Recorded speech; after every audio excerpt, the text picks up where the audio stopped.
lá, o Entrevistas dessa semana tem como convidado o promotor e professor Inácio de Carvalho. Seja bem-vindo. Muito obrigado, eu que agradeço o convite e estou à sua disposição. E o tema dessa semana é o direito da família. Como que o senhor tomou gosto por esse tema? Pois é, já faz algum tempo que eu tenho estudado direito de família. Começou com um amigo que me convidou para dar aula sobre isso, e eu até então não tinha tido muito contato com direito de família, mas comecei a estudar para dar aula, comecei a gostar do tema, dando aula, e aí comecei a escrever sobre o tema, fiz um mestrado sobre isso, fiz um doutorado, agora estou fazendo pós-doutorado, e esse assunto me apaixonou de tal maneira que eu nunca mais parei nem de estudar, nem de dar aula a esse respeito.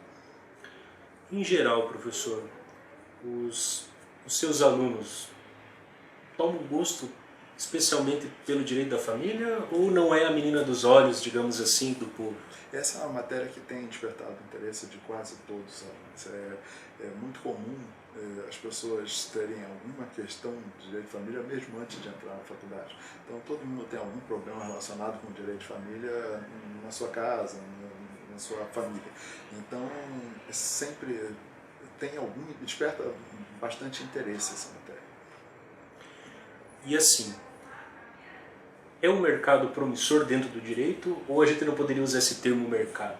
O que seria? Bom, é um mercado, para quem advoga, por exemplo, é um mercado bastante interessante, tem bastante cliente, sempre tem muita procura, os mesmos clientes repetem ações, então as pessoas têm muitas demandas sobre o direito de família durante toda a vida, então é um mercado bastante promissor nessa área. Qual é o maior desafio que alguém que queira se especializar no direito da família pode enfrentar? Bom, os desafios são vários. Talvez o maior deles seja lidar com o direito de família de forma mais, digamos, científica, porque é frequente na prática advogados e profissionais em geral lidarem com o direito de família muito empiricamente, né? sem muita cientificidade. Então, às vezes, se deixa muito de lado o direito propriamente e acaba se atuando muito na base do vamos levando, sabe, uma coisa sem muita cientificidade. Então, esse é um desafio que até abrange, às vezes, juízes, promotores também, às vezes, caem nesse desafio, sabe, nesse problema. Inácio, quais são os temas mais atuais hoje do direito da família? Pois bem, o direito de família tem realmente evoluído no sentido de modificados muito. Aliás, o direito de família é baseado em relações sociais, né, que evoluem, que modificam. A sociedade de hoje não é mais a mesma sociedade do século XIX. Então, o direito de família tem evoluído e modificado-se bastante. Algumas questões têm borbulhado nessa área, né? Por exemplo, a emenda 66 de 2010, que facilitou bastante o divórcio no Brasil. Isso foi uma questão nova. O Brasil hoje é o país do mundo o país que tem o divórcio mais facilitado do mundo. Não existe nenhum outro país no mundo que tenha um divórcio tão facilitado quanto no Brasil. Essa é uma questão. E o que você atribui tanto divórcio? As pessoas estão se unindo apenas por interesses, um amor que não foi correspondido? O que seria? Talvez a banalização do casamento seja o fator principal, né? Há 50, 60 anos atrás, quando não existia divórcio no Brasil, as pessoas casavam pensando que iam ficar casadas a vida inteira. Então, era uma coisa que se dava mais importância. A doutrina toda dizia, por exemplo, que o casamento é uma coisa muito importante, precisa ser pensado, não pode ser tomada uma decisão sem pensar. Hoje, com o divórcio, a coisa já não é mais assim, né? Então, hoje as pessoas casam pensando, se não der certo, amanhã eu me divorcio. Né? E antes, inicialmente, quando o divórcio foi introduzido no Brasil, em 77, se exigia um prazo para se divorciar. Naquela época, o prazo normal era de 5 anos. Então, pelo menos 5 anos você tinha que ficar casado. Hoje não tem mais prazo, então eu posso me casar hoje e divorciar amanhã. Costumo dizer até que hoje mesmo, se der tempo. Eu vou no cartório e caso, daqui a pouco eu vou lá e descaso. Então as coisas se banalizaram um pouco. O casamento já não tem mais aquela importância que se atribuía antigamente, né? Até o Estado está abrindo mão, digamos assim, da proteção à família como originalmente era previsto. A Constituição de 88 prevê expressamente, né, que o Estado deve dar proteção à família. Mas na prática isso não vem acontecendo, muito pelo contrário. O Estado está deixando de lado, deixando a família por sua conta, não está protegendo mais a família como devia. Então há uma certa banalização do casamento, esse é um fato. E quais temas também contribuem ou são bem atuais no direito atualmente? Outro tema talvez bastante discutido atualmente é a questão da homossexualidade, né? Inicialmente isso não era admitido no Brasil, era proibido, era considerado imoral, relacionamentos homossexuais não eram considerados família. Recentemente, o Supremo Tribunal Federal reconheceu a união estável homossexual, reconheceu que dentro da previsão constitucional da união estável, que a Constituição diz expressamente entre homem e mulher, ali também caberia a união estável homossexual. E passou a reconhecer, então, a união homossexual como entidade familiar.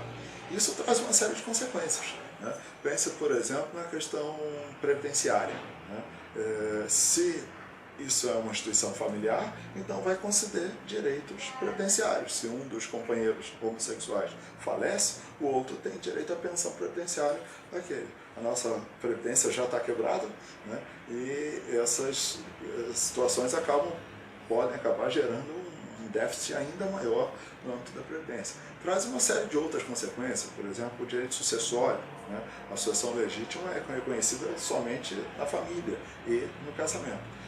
Com o reconhecimento da união estável homossexual, o direito sucessório passa também a ser possível para a união homossexual.